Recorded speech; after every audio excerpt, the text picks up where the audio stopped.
I would like to open the meeting and welcome everyone to the ordinary meeting of Council on the 13th of February 2018. Moonee Valley City Council respectfully acknowledges the traditional custodians of this land, the Wurundjeri people of the Kulin Nation, and we pay our respects to their elders, past and present, and descendants of any Aboriginal people here today as well. I'd like to advise members of the gallery that open session of this meeting are being recorded and live streamed on the internet. The recording will also be archived and made available on Council's website. Gallery attendees are advised that their presence may be recorded. Before we begin, on behalf of Moonee Valley City Council and my fellow councillors, I would also like to pay tribute to the late Alan Arvidsson, who passed away at the end of last year, aged 93. Alan Henry Seaford Arvidsson was elected as Mayor of the City of Essendon in August 1961 and served with great distinction as a ward councillor from 1958 to 65. His contributions to civic life in Moonee Valley will long be remembered. We pass on our sincere condolences to Alan's family and friends. Apologies. Councillors, do we have any apologies today? No. Confirmation of minutes. Councillors, do I have a mover and a seconder for the confirmation of minutes of the ordinary meeting of Council held on Tuesday, the 12th of December 2017? Councillor Nation. Councillor Cusack. Councillor Nation, would you like to speak to that? Councillor Cusack? No, it's procedural. Okay. I'll put that to the vote. All those in favour? Carried. The next item on the agenda is declarations by councillors. Does any councillor have any conflict of interest in any of the items on tonight's agenda? Councillor Sorais. Thank you, Mr Mayor. I have declared an indirect conflict, which I have disclosed the reasons in writing to the CEO on item 9.2 on tonight's agenda. Thank you. Councillor Nation. Thank you, Mayor. I report I have an indirect conflict of interest in item 9.2 on tonight's agenda, being the planning application for 2B McPherson Street, Moonee Ponds, due to the receipt of an applicable gift as per section 78C of the Local Government Act. And I will speak to this. In October 2016, I attended the Manikato Stakes race evening with other councillors. At the time, I had my attendance at this event clarified with Council's governance officer to ensure that it would not create a potential conflict of interest when matters regarding the Moonee Valley Racecourse were to be decided before Council. The advice received by Council's governance department was that, as the Local Government Act states, a conflict of interest is not incurred when reasonable hospitality is received by the person at an event or function the person attended in official capacity as a councillor, and that as I had been invited in my capacity as a councillor, and in particular a ward councillor, and not in a private capacity, and that because I would be introduced and identifiable as a councillor at the event, that this would not create an issue with section 78C of the Local Government Act moving forward. This view was further reinforced by Council's then governance officer last year. As the advice from Council's governance department has now changed, and it is suggested a conflict of interest may now be applicable as a result of my attendance at this event in 2016, I'm erring on the side of caution and declaring an indirect conflict of interest for this item at tonight's meeting. Any other councillor? Councillor Sharp. Thank you. Mr Mayor, I have an indirect conflict of interest in item 9.2 due to my attendance at a race event late last year in my capacity as councillor. I also have a direct conflict of interest in 9.13 due to my workplace. Thank you. Any other councillor? Councillor Byrne. Thank you, Mr Mayor. I would like to declare a conflict of interest in item 9.2, the receipt of an applicable gift, and I'd also like to declare a conflict of interest in item 9.9 as it is my workplace is involved. Thank you. Thank you. Any other councillor? Councillor Cusack. So, Mayor, I also want to declare an indirect conflict of interest in relation to item 9.2.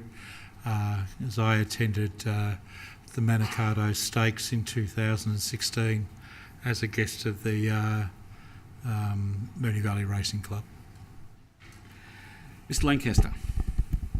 Thank you, Mr Mayor. I'd like to declare a conflict of interest in relation to 9.1 due to residential amenity, as I own a property in close proximity to the Buckley Street level crossing removal project. Thank you. And I'd also like to declare a conflict of interest in 9.2, also attending the Manikato Stakes in similar situations to some of my colleagues. Mayor, I won't be participating in 9.1 for reasons previously disclosed. Thank you. Anybody else? Okay. We'll go to presentations. Councillors, do we have any presentations this evening? I have one presentation to Council from Make-A-Wish Foundation. At the 2017 Carols in Queen's Park, the sales of the candles and songbooks raised $873, which was donated to Make-A-Wish Foundation Australia. The letter I received from Make-A-Wish thanked Council for its support and described how this money will be used to give a very sick child or teenager hope for the future, strength to face the challenges of their illnesses and joy for their incredible wish experience. Petitions and joint letters. Councillors, do we have any petitions or joint letters? No. Questions from the public. We now move to questions from the public, and I believe Ms Natalie Reeder, Director of Planning Development, whether we have received any questions. Thank you, and through you, Mr Mayor, we have a question from Lyndon Horsburgh from Ascot Vale, who has asked us to articulate how Council can approve applications where requirements like building scale and height are only generally consistent, meaning inconsistent in some areas, and proposed height is non-compliant. He's also asked at what point something that is judged in a Council report to be inconsistent or non-compliant, such as building scale and height, is able to be waived through Council with subjective assessments such as considered appropriate. I'll start by saying that there's very few things in planning that are black and white, and why planning is so contentious. Council is obligated to review, assess and form a recommendation on all planning applications received, and in doing so, Council must endeavour to integrate a range of planning policies and balance conflicting and competing objectives in favour of net community benefit and sustainable development for the benefit of present and future generations. As a responsible authority, we must have regard to Clause 65, the decision guidelines within the planning scheme, and these decision guidelines say that the responsible authority must decide whether the proposal will produce acceptable outcomes. Building scale and height is one of many considerations within the decision-making process, which integrates environmental, social and economic factors in the interests of net community benefit. It's important to note that society as a whole has various needs and expectations, such as the land for settlement, protection of the environment, economic well-being, and various social needs. So proper management of resources and infrastructure are part of this. Planning aims to meet the needs and expectations by addressing all relevant aspects of economic, environmental and social well-being affected by land use and development applications lodged with the local government. So, for example, a proposed development may or may not exceed the preferred building height for a specific zone or overlay, but there are still a range of factors that need to be considered, including state planning policies which encourage urban consolidation and infill development in areas with good access to existing infrastructure and services, especially public transport. Exceeding preferred building heights may not necessarily be fatal to an application, and that's why each application undergoes an objective assessment on its own merits, including the development's response and impact in the context of the site, and could then still achieve an acceptable level of compliance with all planning policies in place.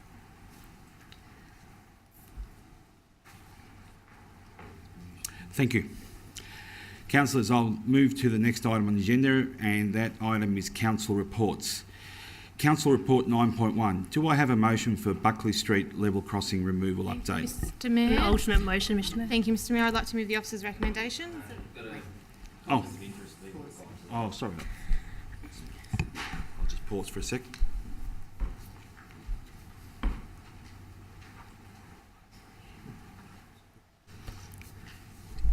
Thank you, Mr Mayor. I'd like to move the officer's recommendation. Thank you. I did hear Councillor Byrne first. Need to ask for a seconder. You're moving the officer's I'll recommendation. move the officer's recommendation. Thank you. Do I have a seconder? Yes, Mayor. Councillor Cusack. Councillor Byrne, would you like to speak to the item? Thank you, Mr Mayor. The issue of the Buckley Street crossing removal has been the topic of much debate in this chamber over a period of the current council term. I believe that I've supported motions that included actions to try to get the best outcome for our community. By speaking for the motion consistent with the officer's recommendation, I'm continuing to try to get the best outcome for the community. I'm making my decision on this matter based on what I think is the optimum way forward. With all the information before us, on balance, I think that the project is going to go ahead. To get the best outcome for the community, we need to be at the table helping to guide the detailed aspects of the project that we can influence. If we commence proceedings against the LXRA, we are not going to be able to do that. We will not have an opportunity to influence the outcome, and in my view, that's not beneficial for anyone. I need to make this clear. In the unlikely event that we are successful in court, it would not necessarily result in the state government being required to complete a rail under road design. Spending money on legal action to review a way a decision was made, which is effectively all that we'll be doing without any real chance it's going to change the outcome, is not how we should be spending our ratepayers' money. On the other side, an unsuccessful declaration in court against council would likely result in all legal costs being borne by council. This is likely to be hundreds of thousands of dollars or potentially millions. This puts council in a position that I'm unwilling to take. I do not support using ratepayers' money in this way, and I hope fellow councillors see the same. Thank you, Councillor Byrne. Councillor Cusack, would you like to say a few words? Yes, thank you, Mayor. This motion has four parts to it. In the first part of it, it recognises that there is a need for this council to be able to get to the table and reignite discussion again with the ministers and the state government and the statutory authorities. While we've been trying to pursue that sort of thing in the past, the council has been seriously hamstrung by the fact that there has been this spectre of taking legal action hanging over the head of government. Now, whether we think that that is childish or ridiculous or whatever is irrelevant. It's what the fact is. And so our capacity to be genuinely good advocates on behalf of our community in the spaces that have counted has been absolutely stymied. That's the first part of this. The second part of the motion recognises that the reality has now changed. The decisions by government that were made in December now mean that there is never going to be a rail under road resolution. It is just not on.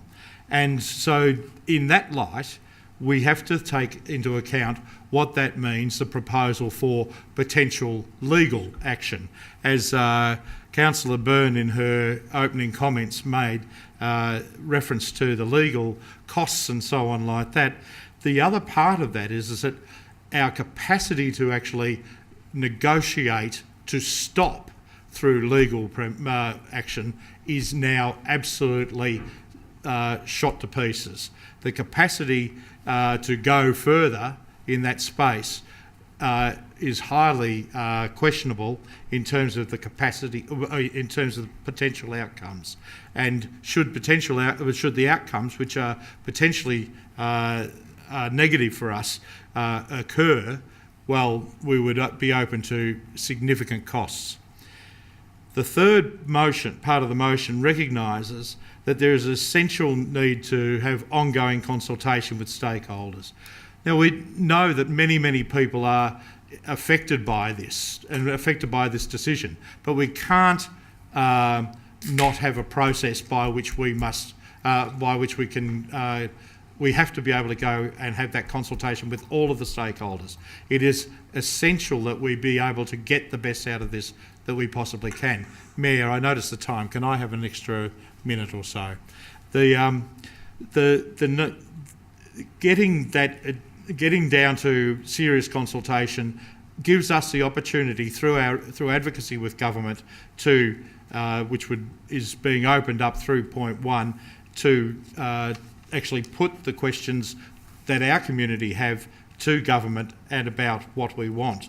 There is a number of issues that are out there. Some are about safety, some are frankly red herrings. There are constraints caused in the short term, and there are constraints and impacts that will be for the long term. We have to be able to get a decent plan B in place, and this is what this motion provides us with. It also finally recognises that in the future, the constraints that we've had in terms of being able to have serious dialogue with our community on many angles has been limited because of lack of knowledge and so on like that. But we, once again, if we're at the table, we can take both short-term and longer-term views on things. We will be able to speak much more frankly about stuff that is occurring on both our website and through other organs, and also to provide updates through this council. In conclusion, this decision has really broad implications, not just for locals who live in and around it.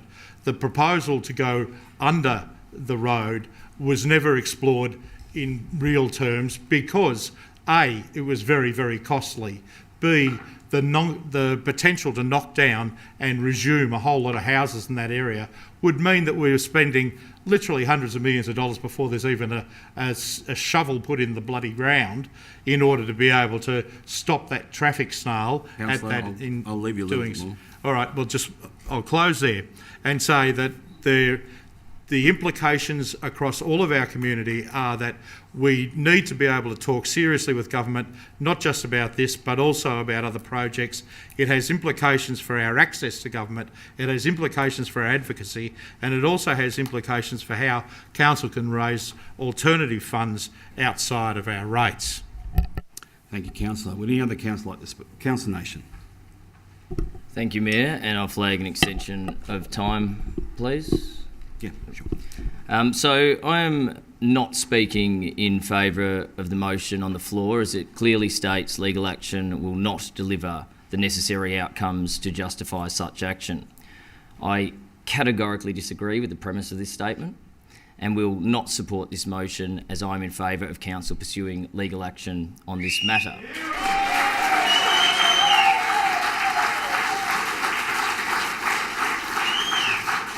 Come on, you're eating into my time, be careful. In speaking on this matter, I want to highlight some key failings of the state government and Level Crossing Removal Authority, who continue to treat our council and our community with such blatant disregard and disdain. This is something we have highlighted in these chambers on multiple occasions, as this fatally flawed project has been rolled out without any real or sincere community consultation. Now we, as a council and as representatives of our community, are not even being afforded the courtesy to be advised of some major developments with this project. That the Premier of Victoria declared the Buckley Street level crossing removal project a declared project under Section 10(1)B of the Major Transport Projects Facilitation Act without telling council or local residents is at the very least an extremely poor reflection on how this government does business.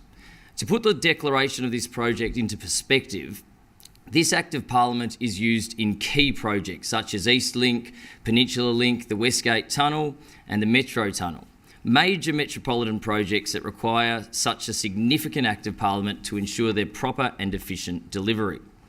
I would question the merits of the Buckley Street project requiring such a significant Act of Parliament to ensure its delivery, other than to enable the state government to progress with the project and avoid the checks and balances that would otherwise be applied by external parties such as council.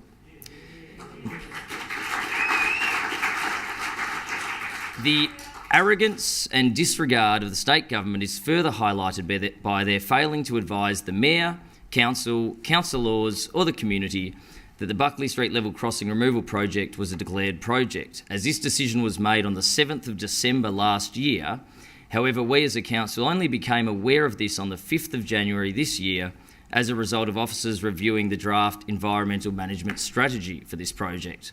Similarly, council was advised by letter that the Minister for Planning had used his powers under Section 20 Part 4 of the Planning and Environment Act to amend the Moonee Valley Planning Scheme. This occurred on the 28th of December last year. Council was only notified on the 18th of January this year. Given there have been such significant developments with this project, all of which have occurred without council or the community even being notified of these developments, I cannot support a motion that closes the door on legal action. The fact that we have written to the Premier more than 20 days ago to seek advice on the process to be followed by the government to address the Major Transport Projects Facilitation Act and requesting copies of all assessment material before the government pre the declaration, and that this letter is yet to be replied to, makes the motion on the floor even more ridiculous that we are not seeking these documents that the residents deserve to see. As the report outlines, nearly done. As the report outlines, Council can consider taking legal action to seek discovery pre-commencement of proceedings, something that would not expose Council to the costs associated with project delays, but may result in Council obtaining these documents that it is sought by letter to the Minister and really should already have in its possession if proper process had been followed. That point is clearly outlined in the report, and at this point in time, I believe legal action is a suitable way forward. From the start of this project, I've had serious concerns about how the project has been undertaken and the significant extent to which local residents and business owners have been completely disregarded.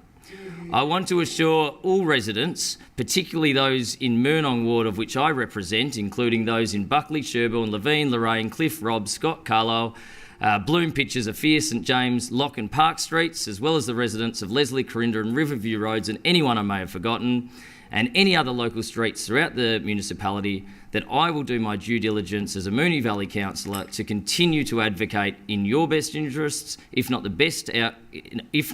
seeking the best outcome for this area, at least seeking the right process to be followed should the state government be dumping the poorest outcome for the area on everyone's doorstep. I cannot support this motion on the floor, as legal action is required to get the best outcome here in Moonee Valley.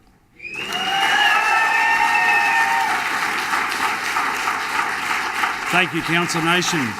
Any other? Councillor Goucher. Thank you, Mr Mayor. Could I also please foreshadow an alternate motion should this one be lost? Sure. I'd much rather be moving an alternate motion right now. I certainly won't be supporting this motion, but I'd much rather be able to put my hand on my heart and say to my community that we do fully understand what is being proposed with this project, that we do fully understand all the consequences and impacts on our community, and that we do fully understand how those consequences and impacts can and will be mitigated. But that's not the case, and so here we are. There's been no response to the Premier from a letter on 22nd January seeking copies of all the assessment material before the government made the declaration in Gazettal. The approvals and community engagement process adopted by the state government did not allow for proper and detailed consideration of the issues, opportunities and alternative outcomes that the project could have delivered. And the significant lack of information that has been provided to council, the community and stakeholders regarding this project and its impacts on our community will be felt forever. And it's so easy to understand why we and a significant portion of our community still hold so many grave concerns about this project. The LXRA's own website contains multiple images and maps which conflict each other or omit details. We've gone from an unsafe pedestrian crossing on Sherborne, Carlisle Street of Buckley Street, to then having a disability compliant tunnel, to no pedestrian crossing at all. And where there are footpaths, there are extremely narrow footpath widths, which clearly disregards the safety of the thousands of school children who are anticipated to pile onto them. There has still been little clarity provided regarding access for cyclists who can use the road tunnel, but it's suggested the preference is they don't use it, or for the numerous bus routes and movements in the area. The maps released have concentrated on the areas directly adjoining the crossing, but don't show the significant traffic movements that will now occur in Leslie, Stanley and Sherborne Street patch, and don't consider the intersections and roads which are outside their scope of work. And the car park sites have been identified by development, but no one in government or the LXRA can tell us what they have planned, let alone when that might occur. Can I please flag an extension of time? Sure. Add to that the public realm outcomes, loss of car parking and so on. It's easy to understand the level of concern and the lack of information which has been communicated or made available. The document that's the reasons for decision to exercise powers of intervention highlights a long list of issues. There are 18 key themes, which I won't cover due to time, but it's suggested in this document, which is the basis for the Minister's decision, that the LXRA have apparently responded to these. What we have seen of the final design and the limited information available suggests that very few of these concerns are responded to or addressed, if any at all. Since this project began for government, it has been about misinformation, miscommunication and misleading our community. There have been plenty of opportunities in the last 12 months to rectify that, to provide the documents that were requested by council, by community, or by those who submitted their own FOIs out of frustration. And it's clear that the relevant information will not be provided without us pursuing a process such as legal proceedings.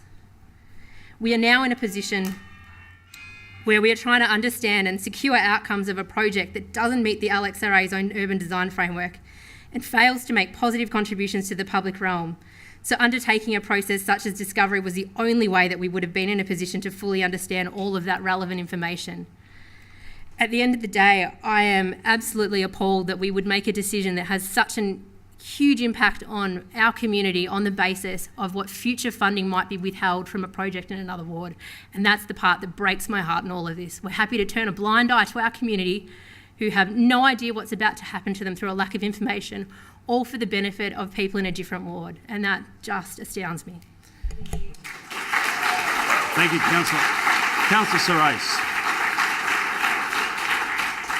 Thank you, Mayor. I hopefully won't take more than my allocated time on this matter also. I totally concur with my fellow councillors Nation and Councillor Gauci-Marici. I cannot support the motion that is up there at the moment. Let's face it, this whole issue has been flawed from the start. 12 months we've been writing to ministers and we've been writing to them asking for questions, answers to the questions that not only us but the community have also been asking. This process from the start has been a pre-selected option by the LXRA and the government based on a budget. And that's what this is all about. They don't care what happens to the area for the next 100 years. They don't care about what's happening about disability access, cycling access, pedestrian access, the future of 1,000 students every day going to the schools in the area. A major project was declared. A major project is something, as Councillor Nation said, for all Victorians. So if this is such a major project and we're told that, there is a budget constraint on this, I fail to see how that all happens. Might I also add that this council, on a couple of major projects in this municipality, such as the East-West Link and Moonee Valley Racecourse and Flemington Hill, which was affected through the proposed development at Flemington Racecourse, this council took legal action, had no hesitation in doing that to protect the future livability of the residents in those areas. And let me just say that this Buckley Street level crossing does not just stop at the immediate residents. It will affect the future of people from the Rosehill ward, people who use Buckley Street to travel north, east, west, whichever way they're going to travel. It's not making it safer. How can you turn a major arterial road from 4 lanes into 3? I fail to see how that is going to provide better access and safety for the community. So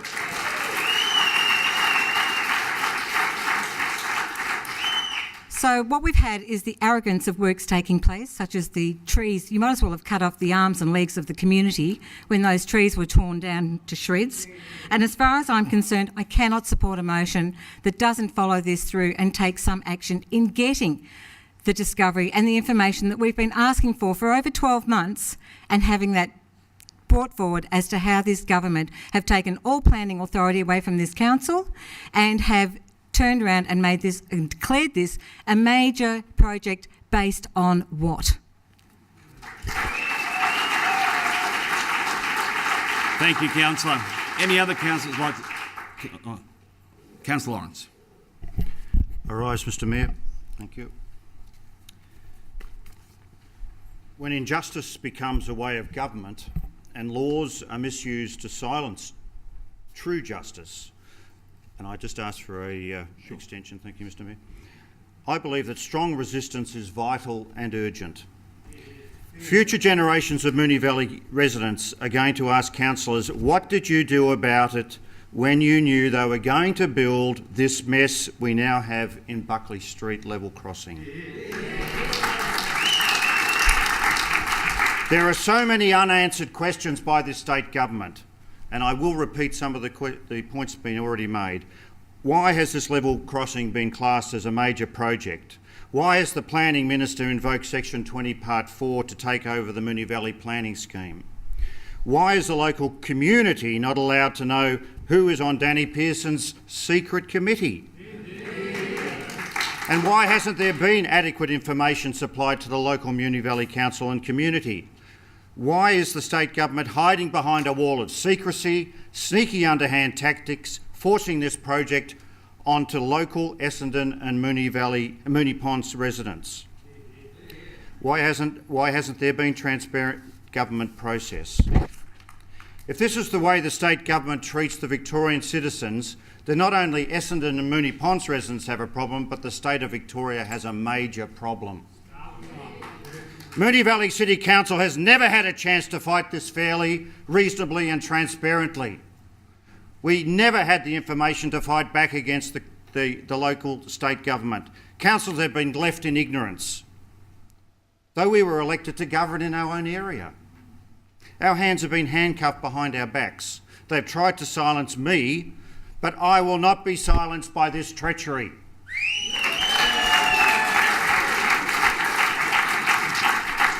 Why can't rail under road go at Buckley Street like the other level crossings in Victoria and Melbourne? By just lowering the tracks, the platform at Essendon Station and installing some lifts to access the lower platform, we save the historic station, no houses are required and the job gets done properly. This is not complicated. In fact, it's just simple as building the road under. Professional engineers have told me this. We don't get listened to as a council or a community. What we get is cover-up, secrecy, expensive spin doctor consultation with lots of pretty artist impressions and a local member who looks after his Labor Party interests before the community he is meant to represent. Well, not good enough, Danny Pearson. We want answers. I want answers. Where's the traffic report? Where's the detailed design for Buckley Street level crossing? The impact assessment report? What's planned for the IDO in Rose Street and Russell Street? Where's the architectural and engineering reports? What about the cycling and disability reports? The modelling for school access for Lowther Hall, St Columba's and Penley students? Councillor, you have this goes on. And the community of Essendon and Moonee Ponds have been kept in the dark like mushrooms, and their rights as local residents have been totally violated. Council has asked for information by our previous Mayor, Councillor Andrea Saras, our current Mayor, John Sypek, as recently as the 22nd of January. But guess what? He never got an answer. So we have no choice but to force their hand. I implore Council to do the right thing and stand up for the community they represent and support taking legal action to discover exactly what the current state government of Victoria has been hiding. Because if you don't, you're telling your community you don't care and you don't matter. Thank you, Councillor.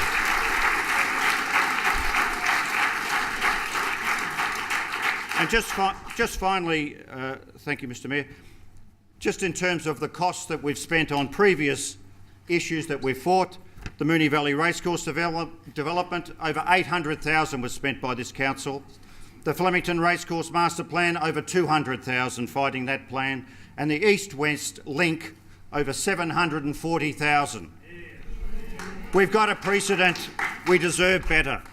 Thank you, Councillor. Councillor Sharp. Thank you, Mr Mayor. Firstly, I would like to just take the opportunity to dispel a myth that Council has not received legal advice on this matter. We certainly have been briefed by legal counsel. It's pretty clear, it was actually quite clear from the outset, that the government was going to build road under rail at Buckley Street, no matter what cost. We've all seen and experienced firsthand the lack of information regarding the proposal, the lack of consultation and the lack of any real conversation about what road under rail means for Buckley Street, Essendon and the wider community. Through the government's dogged determination to rush this project through, residents and council have been left in the dark. The government has ignored the community's calls for more information and has ignored the pleas from residents to be listened to. The residents live here, they know what they are talking about, and they know the surrounding area better than anyone. Then, over the Christmas break, conveniently I might add, the government has endorsed 2 Acts of Parliament which cement the construction of road under rail at Buckley Street. Council and residents were not aware of this happening and were not advised that it was going to happen. Subsequently, the planning controls surrounding the area have been switched off by the Minister for Planning.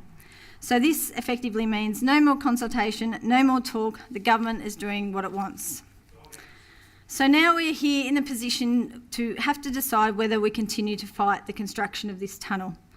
The government has fought us every step of the way in this process, every single step of the way. That cannot be emphasised enough.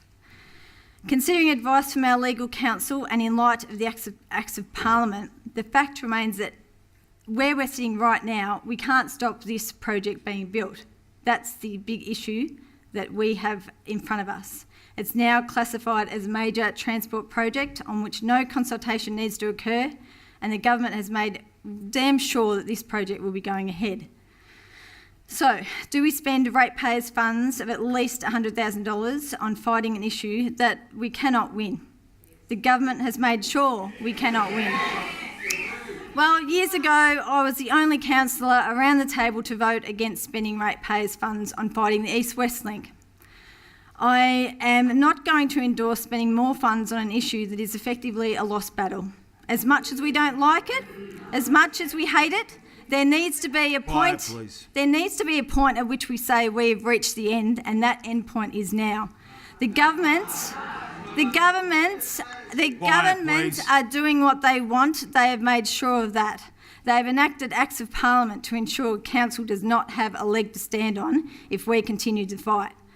If there was even a glimmer of hope that we can stop this project, I would be supporting legal action. But the facts are it cannot be stopped, and our residents shouldn't be misled any longer. Thank you, Councillor. Councillor Byrne, would you like to close, please? Thank you, Mr Mayor. I'm not saying that the process has been squeaky clean by any stretch of the imagination, but, and I have Please, said... can I have quiet or else I'll adjourn the meeting? Thank you.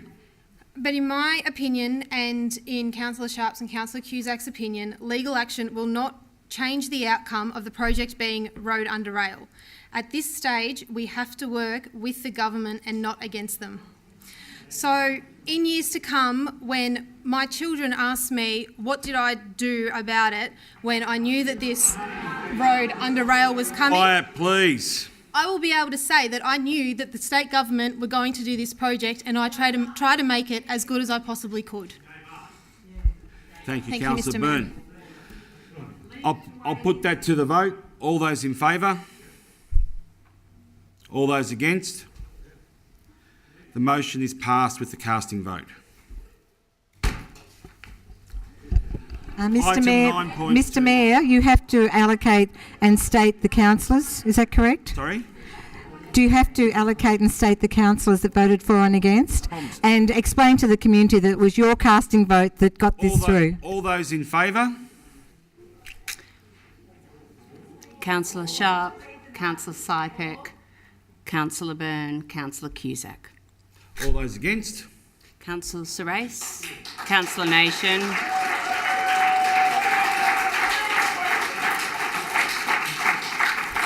Sorry, I'm pausing for the audio. Councillor Gauci-Marici and Councillor Lawrence.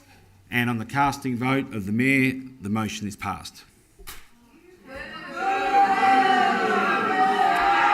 Ladies and gentlemen, item 9.2 on tonight's agenda is Council Report 22B McPherson Street, Moonee Ponds.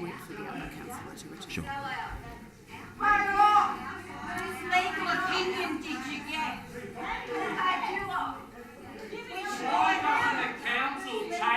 Mr Mayor, can I please ask for a 5-minute adjournment whilst the gallery clears? I will take a 5-minute adjournment. I will close the meeting down. Thank you.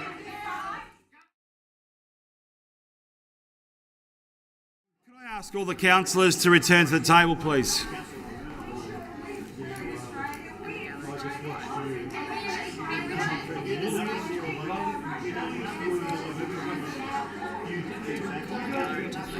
I'd like to call the gallery to quiet because we have business to conduct, further items to do, ladies and gentlemen.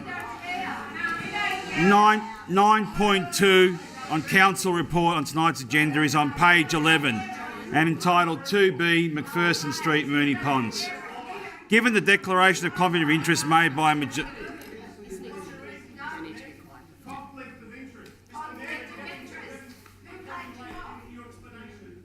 Can we please have quiet? This is a council meeting. It's not a discussion.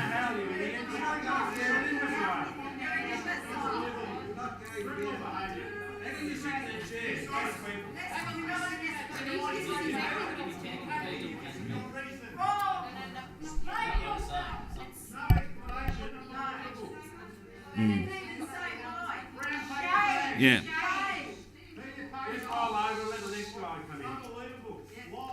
We have business to conduct, ladies and gentlemen. I ask you to be quiet. We'll go.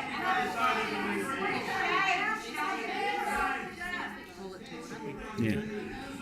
I want to call it to order. If I don't get order, I'll adjourn the meeting again. Ladies and gentlemen, I'll adjourn the meeting again.